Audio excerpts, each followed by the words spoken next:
there are Republican efforts to censor what people are learning, and this battle is often being fought at the local level in very extreme or intense ways. Teachers in Florida had to cover up their bookshelves for fear of getting sanctioned or fired over the books that were in circulation.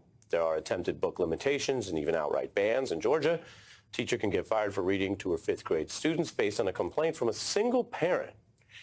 Katie Rinderly read her kids the best-selling book, My Shadow is Purple, which was purchased at the school's own book fair. Now, it happens to tell the story of a child who identifies as non-binary. The school told Rinderly that she was violating a Georgia law, which is called the Divisive Concepts Law. Katie and her lawyer say the school district does not even specify which part of the book was divisive. The parent who filed the complaint allegedly said, "I would consider anything in the genre of LGBT and queer divisive." The larger question is who is in charge of curriculums. I'm joined now by Katie Rinderly, the Georgia teacher, who read the book, My Shadow is Purple. Thanks for joining me on The Beat. Thanks for having me, Ari. So just tell us first, in your own words, what happened here. So I read this book to my fifth grade class after they had voted on it from a selection of books. My Shadow is Purple won the majority vote.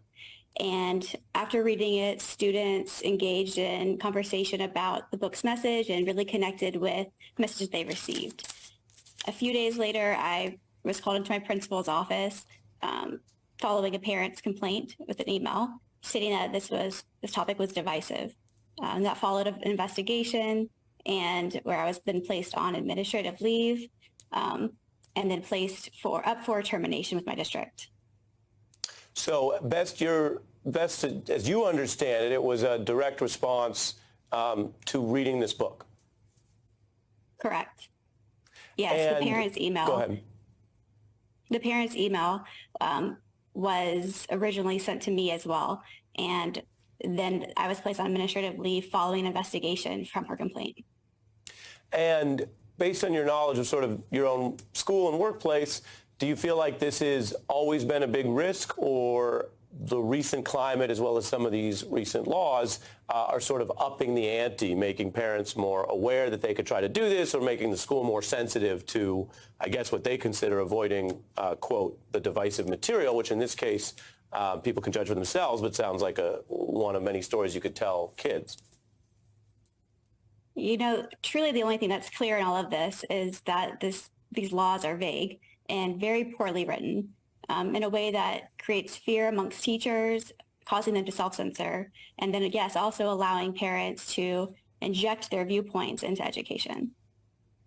And when you look at your interaction with your students, I mean, what do you think is important to expose them to? It's certainly fair, I think, for people to observe that there's debates about at what age you share what material, and that's what curriculum is for. Sixth grade material is different than seniors, and it's different than college classes that deconstruct everything, right?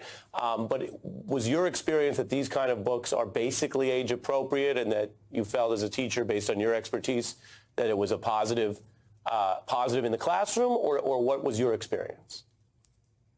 Yeah, books about being true to yourself, embracing your strengths and the strengths of others, that's important for students to learn. It's also important for students to be able to engage in discourse that allows them to learn from each other and hear perspectives from others around them in order for them to be active, in our society and to think critically.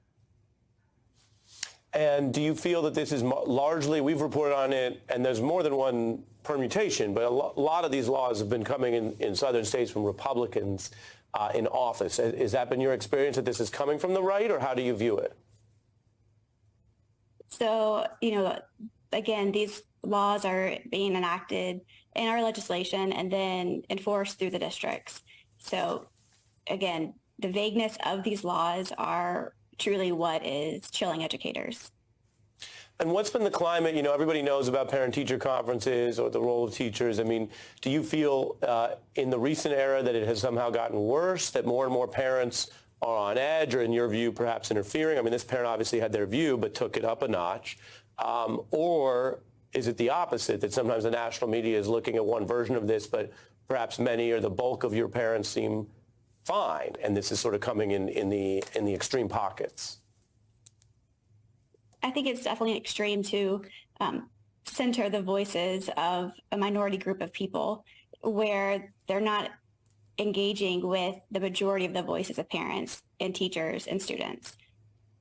So, I mean, simply put, in this example, it's not your perception that the majority or many parents were upset about this book thing. It was literally, you feel like, not everybody's concern.